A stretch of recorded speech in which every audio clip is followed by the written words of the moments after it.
en déplacement. Dieu nous a fait grâce, nous avons passé plus que 72 heures à Halifax. On est retourné vite, mais aussi parce que Constantine avait un rendez-vous pour le travail. Donc, tout s'est bien passé.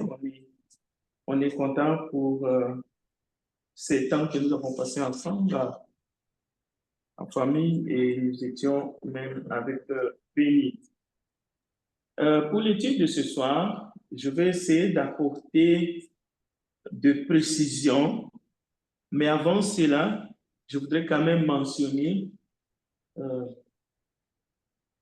que nous avons un très bon livret. D'ailleurs, ça tombe bien avec les cantiques que nous avons chantés, qui nous rappellent notre lutte à genoux dans l'adoration. Alors, le cantique s'appelle « Dieu acceptera-t-il mon adoration ?» Il y a plusieurs sous-thèmes à l'intérieur. C'est un livret de presque 32 pages, 48 pages. Oui, c'est un livret de 48 pages qui est produit par les Églises du Christ. Donc, c'est un beau thème de l'adoration, le culte, premier jour de la semaine, mais aussi nos assemblées dans la semaine. Vous allez trouver l'importance de l'adoration, mais aussi beaucoup de sujets, beaucoup de réponses, peut-être à nos questions. Alors, je vous encourage vivement. Le frère Barry a réuni plusieurs thèmes qui touchent le culte, l'adoration, l'importance du culte. Alors, vous pouvez peut-être vous servir, mais il y en a même devant. Bien. Comme introduction, j'ai choisi, nous allons lire deux textes qui sont courts. D'abord, nous irons dans Genèse au chapitre 4. Genèse chapitre 4. Et nous lirons seulement le verset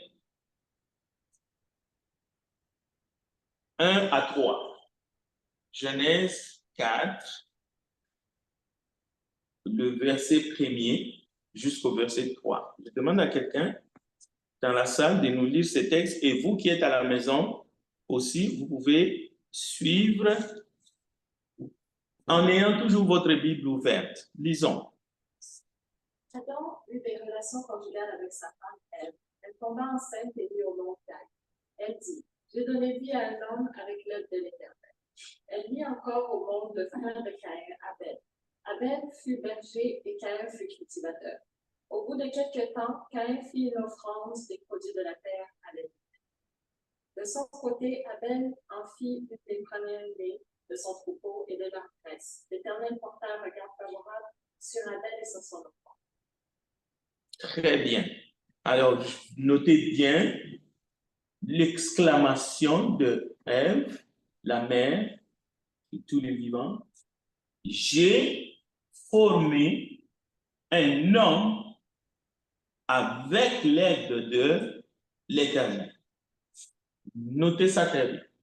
J'ai formé un homme avec l'aide de l'Éternel. Le deuxième texte, je vais vous lire ici devant, c'est 2 Jean, 2 versets.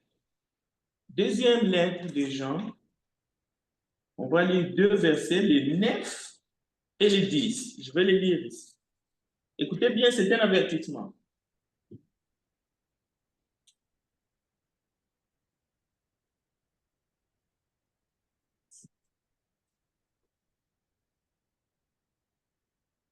Prenez garde à vous-même, afin que vous ne perdiez pas les fruits de votre travail, mais que vous receviez une pleine récompense. Je vais répéter le verset 8. Prenez garde à vous-même, afin que vous ne perdiez pas les fruits de votre travail, mais que vous receviez une pleine récompense. Maintenant, le verset 9. Quiconque va plus loin et ne demeure pas dans la doctrine de Christ n'a point Dieu. Celui qui demeure dans cette doctrine a le Père et le Fils. Si quelqu'un vient à vous et n'apporte pas cette doctrine, ne le recevez pas dans votre maison et ne lui dites pas salut. Donc, voilà les deux textes que nous allons méditer là-dessus, que je vous laisse, que vous puissiez pratiquer, que nous puissions pratiquer dans nos vies. Maintenant, nous allons entrer dans notre étude biblique qui est la suite logique de l'étude que nous avons commencée il y a quelques semaines. Je voudrais rappeler rapidement dans mon introduction qu'il y a plusieurs types des êtres humains sur la terre. C'est une illustration. Il y a, dans le cadre de l'évolution de l'homme, depuis la chute jusqu'à aujourd'hui dans notre monde moderne, que nous appelons moderne, on peut trouver 4 types de personnes. D'abord, il y a les cow-boys. J'espère que vous avez déjà entendu parler d'un cow-boy. Le cow-boy est celui qui est dans ses hormones. Il est fier, il est fringant, il se cherche au travers des expériences.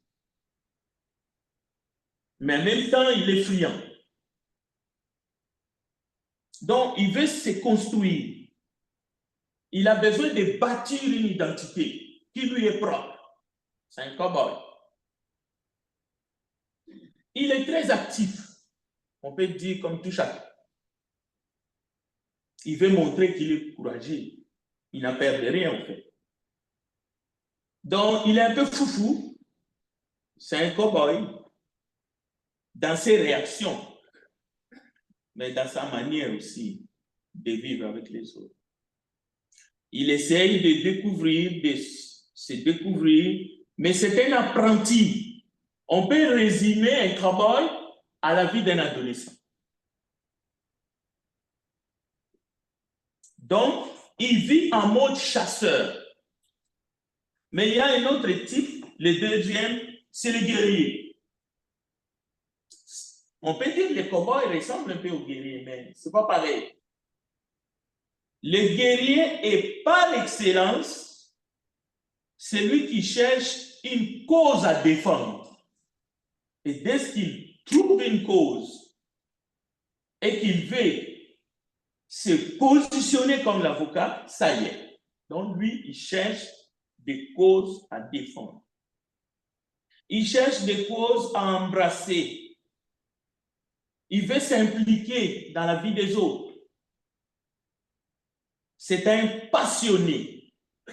Même dans les choses qui ne le concernent pas, lui veut mettre son nez. C'est un guerrier au fait. Il veut tuer l'animal. Parce que vous savez, un guerrier, ce n'est pas seulement l'animal, mais au fait, c'est quelqu'un qui va tout le temps à la conquête. Ça peut être à la conquête de l'être aimé, mais c'est un conquérant. Il est prêt à se battre. C'est pour cela que vous allez attendre, lui, c'est un guerrier. Donc, pour qu'il puisse grandir, il doit se battre.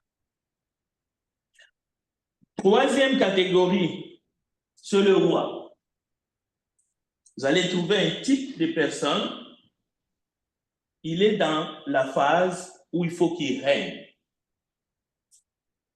S'il est dans un endroit où il ne peut pas régner, c'est comme si on lui a enlevé son souffle. Le plus souvent, le roi s'affirme autour du mariage. Lorsque on est marié et puis les enfants sont là, alors on a l'impression, du coup, on est à la tête d'un royaume. La femme est à côté, mais la femme, c'est aussi sa reine. Mais la reine est à côté, mais c'est quand même le roi qui est là, et puis les enfants sont là, donc il est dans son royaume. Alors, il doit bâtir un héritage, il doit mettre en pratique toutes ses expériences acquises dans la vie, toute la connaissance acquise. Au fait, il veut se sentir stable. C'est la phase de stabilité. Le roi est stable. Il a une identité, mais le bon point, le point positif ici, c'est que le roi, dans cette phase, cherche à accomplir ses responsabilités. Et ça, c'est bien. Mais ce serait encore trop bien si on accomplissait nos responsabilités royalement, les responsabilités que Dieu nous a confiées. Ça peut être éduquer ses enfants, ça peut être bon mari, ainsi de suite, tout cela.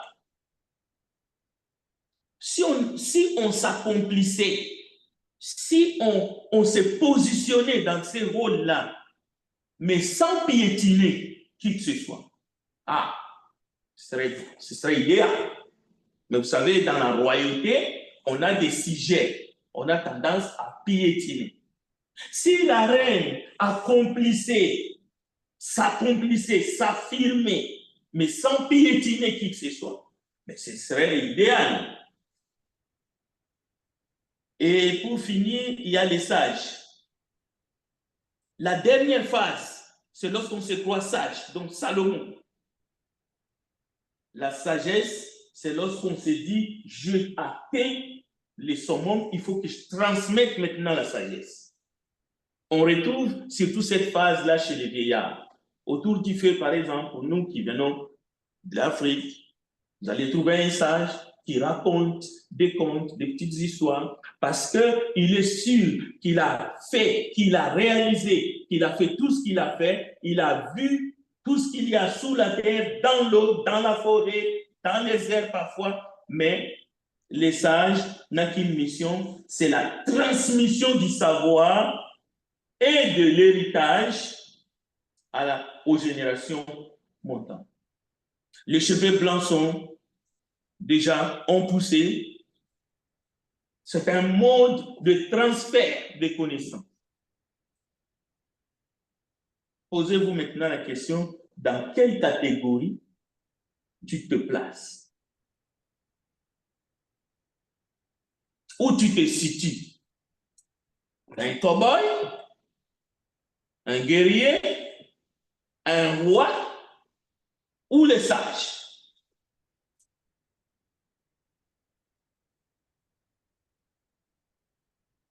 Je vais commencer par la femme. Ève. Dans Genèse chapitre 4, verset 4, vous avez entendu Ève, verset 1 à 3, il dit, j'ai formé un homme avec l'aide. Cela veut dire, elle s'affirme, elle affirme qu'elle vient de réaliser sa mission. Mission qu'elle va continuer à réaliser chaque fois qu'un enfant vient au monde. Mais elle dit avec Dieu, avec l'aide de Dieu. Si seulement cela se faisait sans piétiner qui que ce soit. Si seulement l'homme se réalisait, il s'affirmait comme roi, comme sage, sans piétiner quelqu'un, c'est-à-dire sans dominer quelqu'un.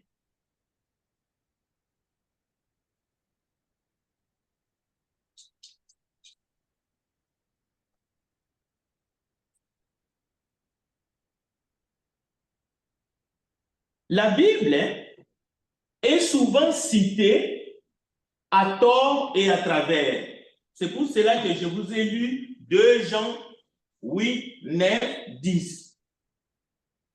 Parce que nous serons jugés.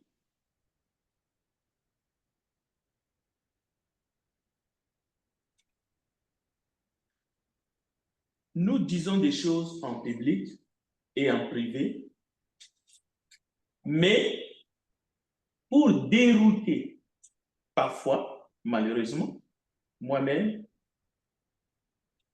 si cela peut décourager une âme, Dieu me jugera. C'est ce que nous avons lu dans 2 Jean. Maintenant, de la même façon que Dieu a tiré la femme de l'homme,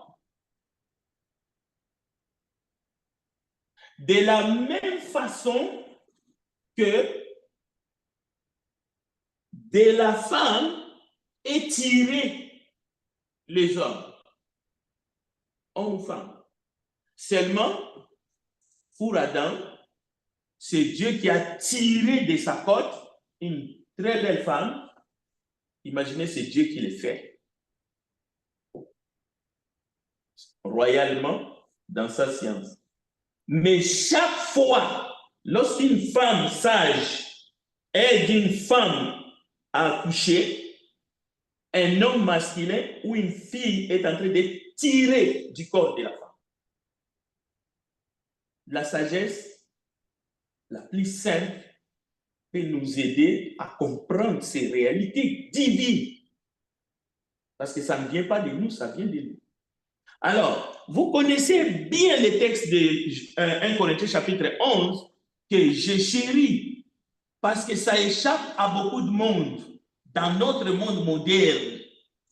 On minimise ces textes, on dénature, on essaie d'exploiter des textes qui nous arrangent. 1 Corinthiens chapitre 11, je vais lire juste le verset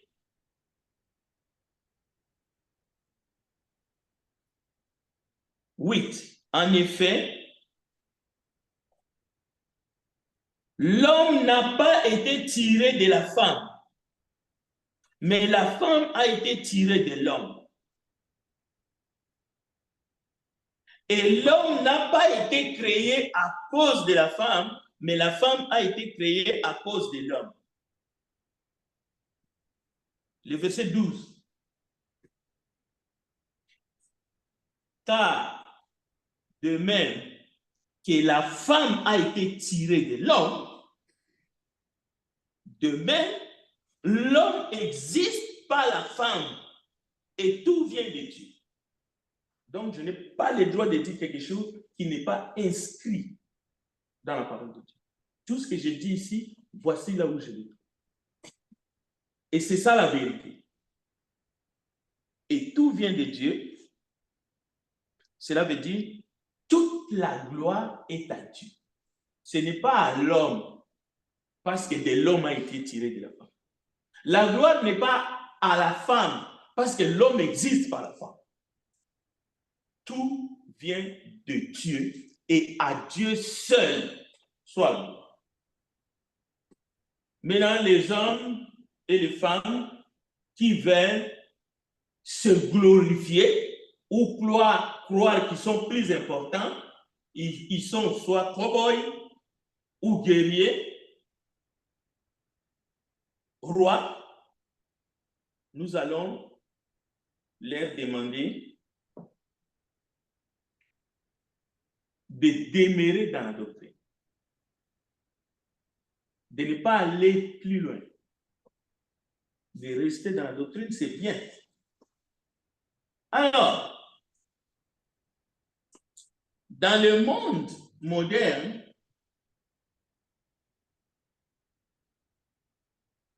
on oublie qu'il y a la diversité culturelle. C'est incontestable. Il y a des coutumes et il y a des traditions. Les cultures de patriarches et de matriarches sont engendrées par les humains. C'est une création humaine.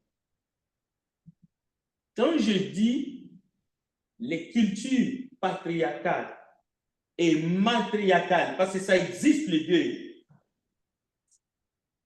il faut aller plus loin, parce que dans ces cultures-là, il y a l'idée de domination des uns par rapport aux autres, mais une domination à connotation diabolique. C'est de la maltraitance. Il s'agit de dénigrement, la culture du mépris de l'autre, pour ne pas dire du rejet. On s'aime, mais on se dénigre. Vous comprenez que ce n'est pas biblique. Ce n'est pas biblique, ça ne vient pas de Dieu. Ça ne peut pas venir de lui. Parce que de Dieu est venue une harmonie. De Dieu est venu l'amour, dans le vrai sens du terme, le bien, et non de la maltraitance, et non de l'asservissement. De Dieu, ce n'est pas que l'autre doit utiliser son semblable pour son bonheur personnel. Non.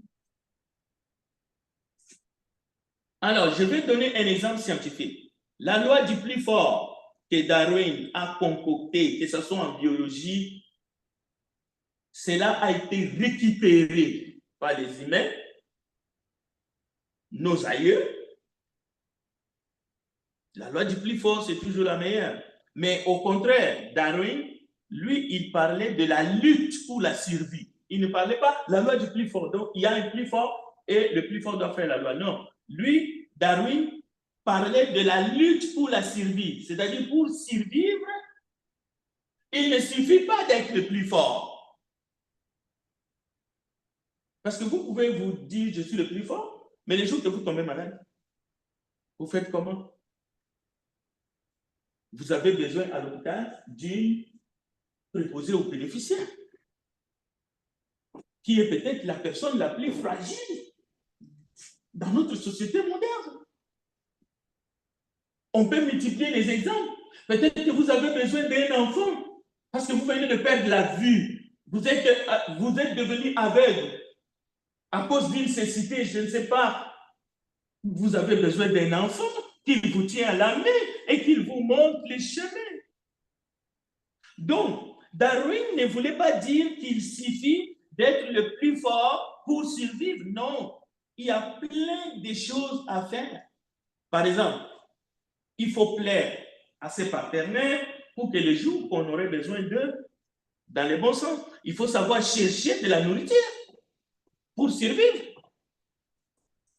Même les léopards, les lions dans la forêt, il faut qu'ils chassent. Mais il faut aussi trouver un abri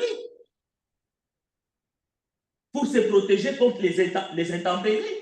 Donc, il ne suffit pas d'être le plus fort pour survivre. Donc, on a mal interprété Darwin. Alors, il y a une attitude qu'il faut dénoncer dans notre monde moderne et surtout dans les églises, parmi les enfants de Dieu, parce que nous voulons mener une vie qui plaît à Dieu. C'est ça l'objectif de toutes les études que nous faisons. C'est pour vivre selon les enseignements de Dieu.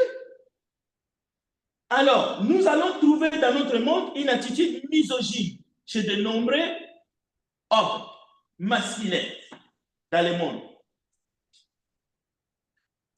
Ils disent la cause de tous les maux, c'est les femmes. Et d'ailleurs, si la femme n'avait pas écouté les diables, si la femme n'avait pas mangé les fruits défendus, on ne serait pas là.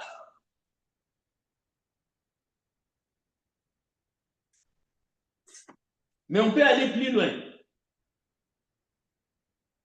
Ces mêmes personnes veulent conserver des privilèges.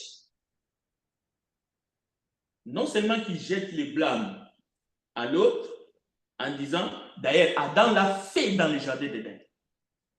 Et Adam ne l'a même pas fait devant les humains, il l'a fait devant Dieu. Adam dit, c'est la femme que tu as mis côté qui a mangé, elle m'a donné, j'ai mangé. Donc vous voyez, on n'est pas en train d'inventer des choses là, même dans la Bible.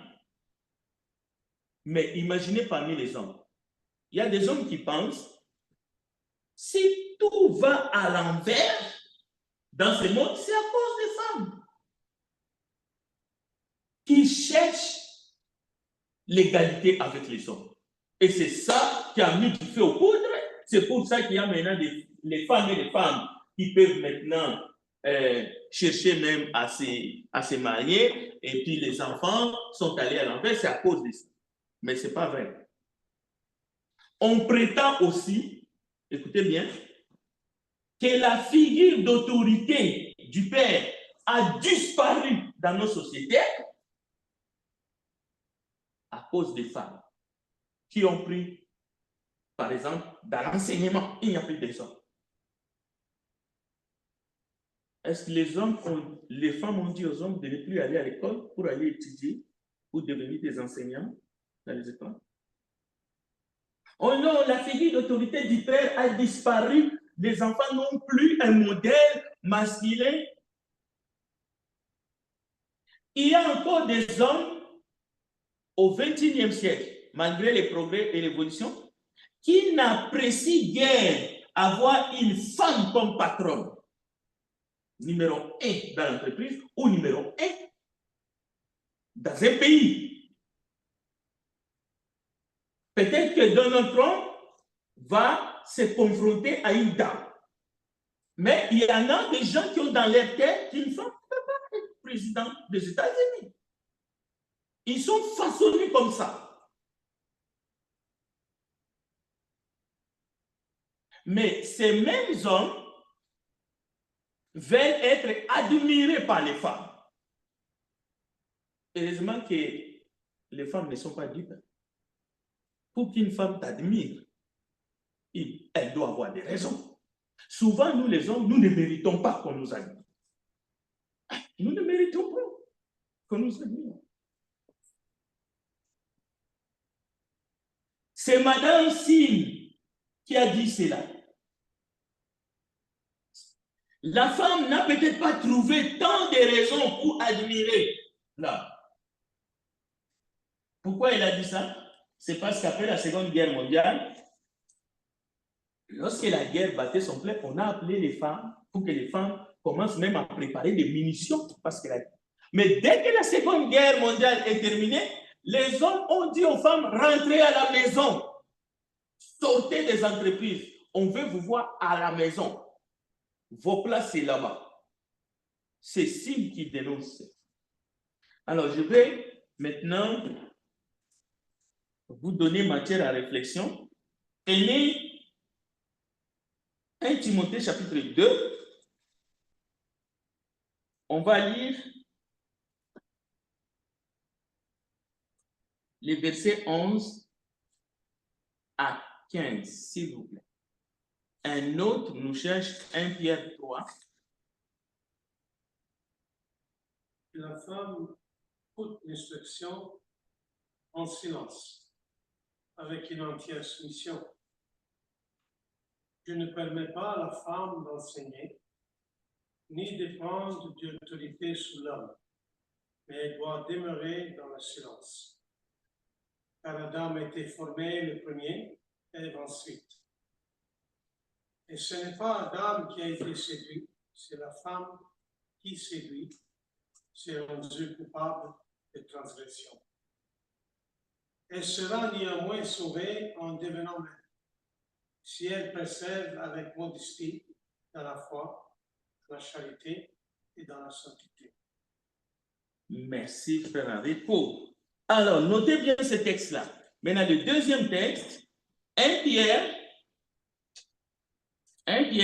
chapitre 3. Écoutez bien, je vais le lire rapidement. Femmes, soyez de même soumises à vos maris, afin que si quelques-uns n'obéissent point à la parole, ils soient gagnés sans parole par la conduite de leurs femmes, en voyant votre manière de vivre chaste et réservée.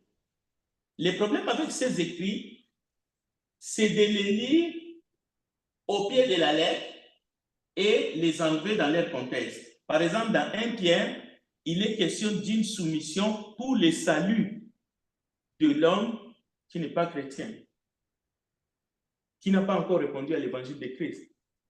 on se soumet avec un bon comportement pour que, sans parole, lui soit gagné. Mais ce n'est pas une soumission qu'il faut généraliser. Toutes les femmes doivent être soumises à tous les hommes, même les plus dépravés. C'est-à-dire même les athées, ceux qui n'ont pas la foi. Je ne suis pas en train de dire ici, si tu as un homme qui ne croit pas en Dieu, il faut te rebeller ou te révolter. Non, loin de là. Je suis en train de dire, n'enlevez pas 1 Pierre 3 de son contexte. Il y a d'autres textes que nous pouvons trouver. Alors, écoutez le verset 6. Comme Sarah, qui obéissait à Abraham et l'appelait son Seigneur. Écoutez bien, c'est d'elle que vous êtes devenues les filles en faisant ce qui est bien, sans vous laisser troubler par aucune crainte.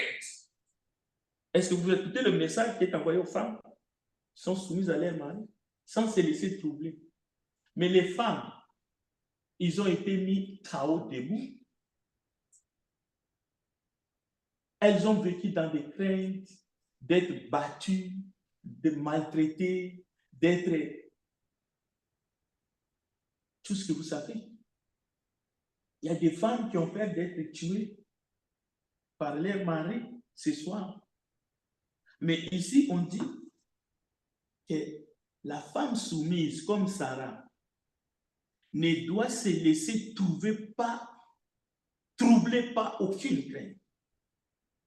Et le verset 7, Marie, montrez à votre tour de la sagesse dans vos rapports avec vos femmes, comme avec un sexe plus faible.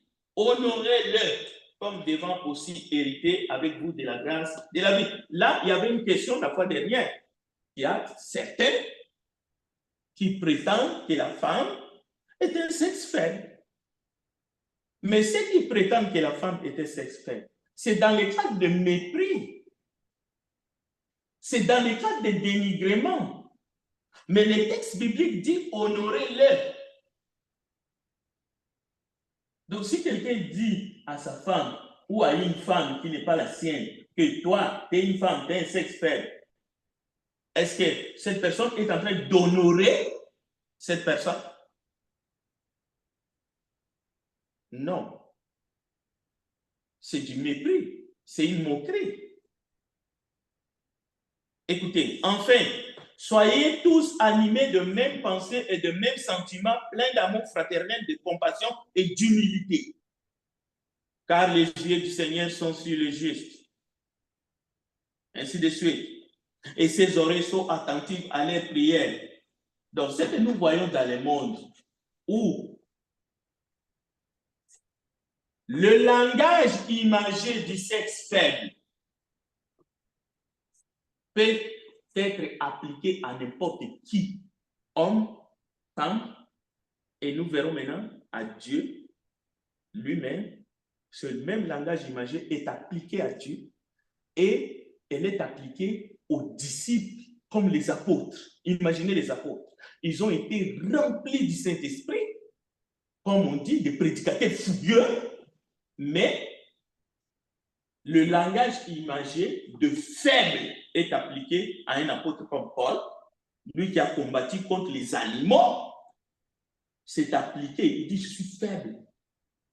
Vous verrez. C'est pour cela, utiliser ce langage-là qui est imagé et essayer de réduire les femmes à des êtres inférieurs, faibles, comme le frère m'a posé la question la dernière fois. C'est de l'ignorance totale. Oui, le frère a dit, il y a des gens qui considèrent que la femme est un sexe faible. La réponse est simple, c'est de l'ignorance. Mais la plus grande.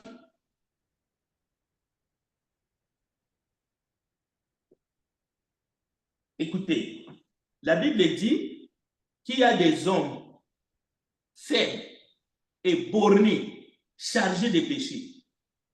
Mais il y a aussi des femmes faibles, bornées, chargées de péché, agitées par des passions de toute espèce. Ça existe chez les hommes comme chez les femmes. Selon la Bible. Je vous donne un exemple. Diotrephe, c'était un homme faible, borné, chargé de toute espèce de péché. Mais c'était un homme masculin. Il ne recevait même pas les apôtres. Et la même chose, il y avait des faux apôtres qui entraient dans des maisons pour trouver des femmes qui étaient faibles, chargées de péché, bornées. Et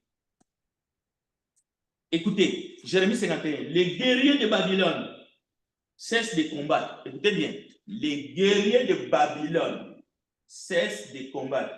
Ils se tiennent dans les forteresses. Leur force est épuisée. Ils sont comme des femmes. Vous voyez? Donc, la faiblesse n'est pas collée seulement à la femme. Ici, c'est les guerriers de Babylone. Ils sont comme des femmes. C'est-à-dire, les femmes ont des faiblesses spirituelles, comme les hommes ont aussi des faiblesses spirituelles. Si on prend le langage imagé, où c'est écrit, la femme est un sexe faible, il faut les honorer, on peut utiliser le même langage imagé qu'il y a des hommes qui sont aussi pas tous les femmes. Déborah, en étant dans son rôle, n'était pas un sexe faible. C'est lui qui dirigeait. Esther, c'est lui qui a sauvé le peuple d'Israël, non? Est-ce que c'était un sexe faible? Non. Dans son rôle, il a sauvé Israël, la nation tout entière. Bon, la prostituée de Jéricho, lui qui a caché les espions, c'est lui. Rahab. Lorsque Sarah disait à Abraham, prends ma servante, tu vas faire un enfant avec lui, et puis cet enfant sera notre héritier, c'était un sexe faible. Lorsque Sarah, Abraham est là en train, dit, tu es ma sœur, ils vont me tuer. C'est qui était en position de force, c'est qui était en position de faiblesse. Et pas seulement une fois, plusieurs fois. C'est qui pleurnichait. C'est qui est sorti avec de l'argent de serviteurs, de servantes, avec une fortune de l'Égypte. C'était la femme, c'était Sarah, c'était pas Abraham. Abraham était là en train de trembloter. On va me tuer. Pourquoi il n'a pas sorti son arme comme il a fait lorsqu'il est allé sauver Lot? Parce que les Égyptiens ne s'en blaguaient pas. C'était l'armée la plus forte de l'époque. Mais Sarah a sauvé sa peau, mais de la manière dont on sait. Bon, écoutez bien. Paul, dans un langage imagé, touche un sujet qui devrait nous faire réfléchir dans 1 Corinthiens chapitre 1. Écoutez. Il est dit, car la folie de Dieu est plus sage que les hommes, et la faiblesse de Dieu est plus forte que les hommes. Maintenant, on va se moquer de Dieu parce que le texte parle de la faiblesse de Dieu ici. Pourquoi est-ce que quelqu'un qui se dit chrétien peut du coup commencer à réduire les femmes à des êtres, à des faiblards? Parce qu'il y a un texte biblique qui dit que la femme est un sexe faible, il faut l'honorer. Donc, cela veut dire que nous devons prendre Paul au mot, un Dieu faible. Qu'est-ce que nous avons à faire avec un Dieu faible? C'est pour cela qu'il nous laisse tous ces temps, les diables en train de nous malmener. D'ailleurs, je vis des chrétiens dans les dénominations qui disent, moi, je n'ai pas besoin d'un Dieu faible. La faiblesse de Dieu, moi, non. J'ai besoin d'un Dieu tout-puissant. Mais le texte est là, je vous donne. 1 Corinthiens chapitre 1, verset 18. Écoutez, le verset 20 de 1 Corinthiens chapitre 1, verset 20. Écoutez bien. Considérez, frères, que parmi vous qui avez été appelés, il n'y a ni beaucoup de sages selon la chair, ni beaucoup de puissants, ni beaucoup de nobles. Mais Dieu a choisi les choses folles du monde pour confondre les sages. Et vous pouvez continuer. Dieu a choisi les choses faibles. Maintenant, qui sont ces choses faibles que Dieu a choisies pour confondre les forts? Qui sont-ils? Et nous savons tous, il y a des gens qui chantent à corps et à cri faussement parmi les disciples de Jésus. Il n'y avait pas de femmes. Bon, qui sont les hommes faibles que Dieu a choisis pour confondre les forts? Qui sont-ils? Et qui sont les forts du monde que les faibles que Jésus a choisis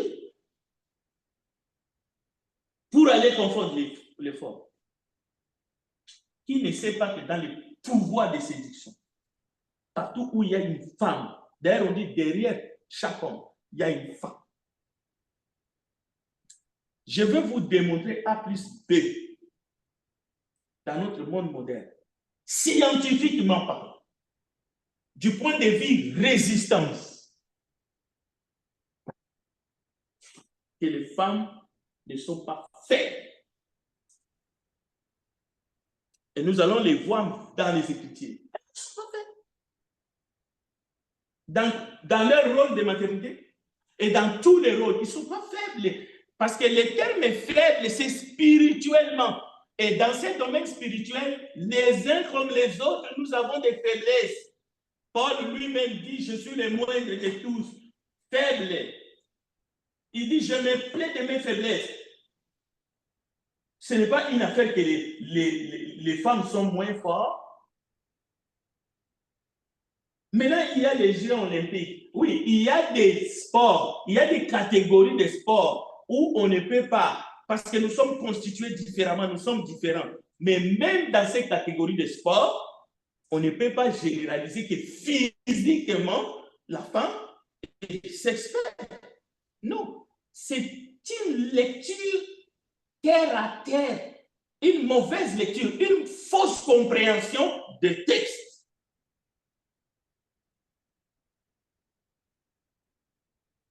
Dieu créa un homme et une femme, les deux parfaits et libres. C'est pour cela qu'Ève pouvait manger et donner librement à Adam, et Adam mangeait de son propre gré. Maintenant, à cause du péché, les choses vont changer, mais que le texte biblique ne nous amène pas à croire que nous sommes meilleurs. La Bible parle de la faiblesse de Dieu.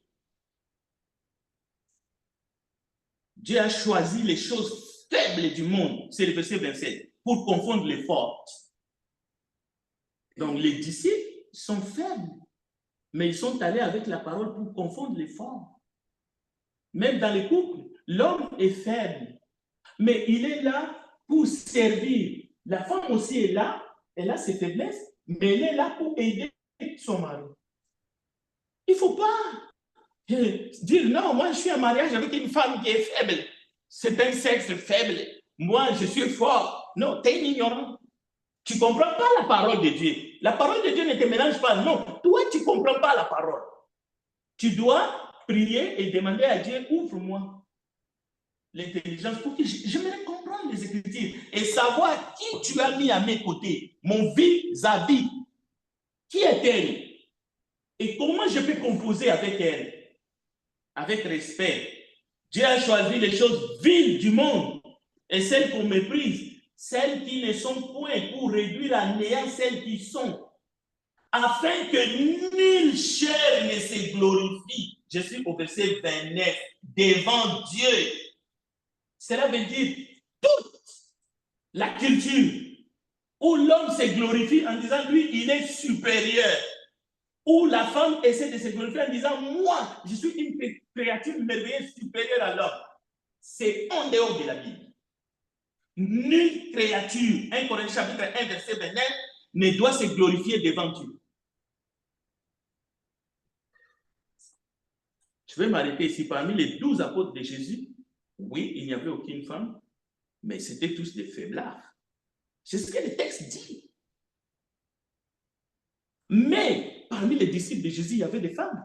Il y avait Marie de Magdala.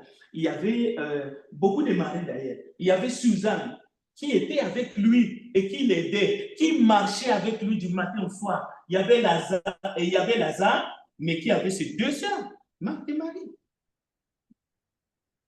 Et qui étudiait au pied de Jésus. À la croix, les femmes étaient là.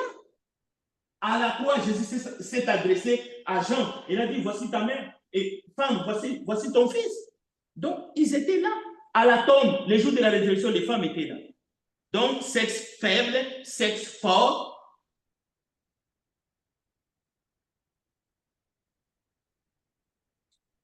Ce sont des termes qu'on a vus pour se diminuer, pour se mépriser, que ce soit dans les couples, que ce soit dans le monde, et Dieu ne veut pas. Alors, nous devons laisser ces choses qui sont stéréotypées, qui ne sont pas essentielles, mais nous devons nous respecter et vivre comme Dieu veut que nous vivions. Nous allons continuer la prochaine fois. Que Dieu bénisse sa part. Je ne sais pas si quelqu'un veut dire une question ou un commentaire. Oui, Jean-Panel, allez-y. Je suis d'accord avec vous quand vous dites que ce n'est pas à cause des femmes que le monde est mal. C'est surtout à cause de l'abus des hommes qui a donné beaucoup de munitions à des groupes comme les féministes pour créer la division. Et aussi, quand on dit, il y a un passage que j'ai dit tout à l'heure dans la Bible qui disait que c'est la femme qui a été séduite, ce n'est pas l'homme. Mais on ne peut pas prendre ça pour critiquer la femme dans ce qu'elle fait parce que l'homme a été influencé par la femme. Donc les deux ont été chassés du paradis céleste. Donc c'est pas, on ne peut pas utiliser ça, c'est vraiment pour diminuer l'autre. Et la situation que j'avais, qu'on peut répondre une prochaine fois, c'est dans les pubs qu'on a pris de 2 Jean, on parle des faux docteurs. J'aimerais que la prochaine fois, on puisse approfondir plus un peu pour savoir à quel point littéralement on peut prendre ce verset. Par exemple, si quelqu'un vient à vous et n'apprend pas cette doctrine, ne le recevez pas dans votre maison, ne lui dites pas ça. À quel point littéralement est-ce qu'on doit prendre ça? Parce que, par exemple, je suis sûr que chacun d'entre nous, on connaît des gens qui refusent d'admettre que Jésus-Christ est venu dans le monde ou que même il est le Fils de Dieu ou peu importe. À quel point littéralement on doit prendre ce passage pour dire que il se parle toujours, qu'on ne le reçoit pas dans notre maison, oui et tout, mais j'aimerais savoir jusqu'à quel point est-ce qu'on doit décortiquer ce passage-là. Oui.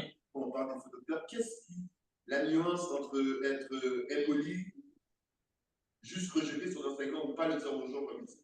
J'aimerais la prochaine fois qu'on puisse juste approfondir. Tout à fait. C'est une question que j'apprécie.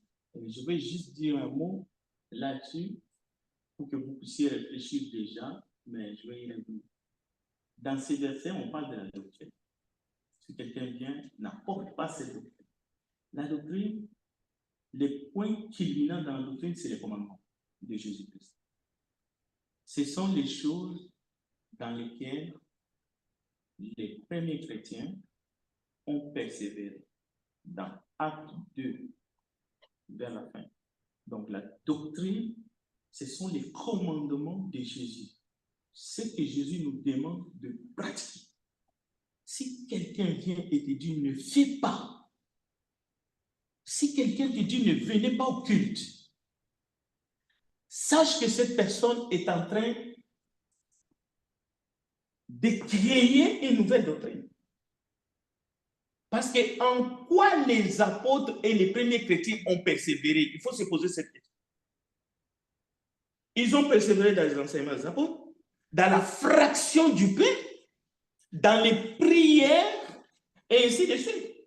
Et quelqu'un arrive comme ça et il vous dit le culte, c'est rien. Mais cette personne-là, il est en train de changer la doctrine. Ça, c'est dangereux. Ou bien si quelqu'un il vient et vous dit non, la Bible ne dit pas que tu dois respecter ton père et ta mère. Ça, c'est dangereux. Bon, on va exploiter ça, mais ça va aller dans ce sens-là.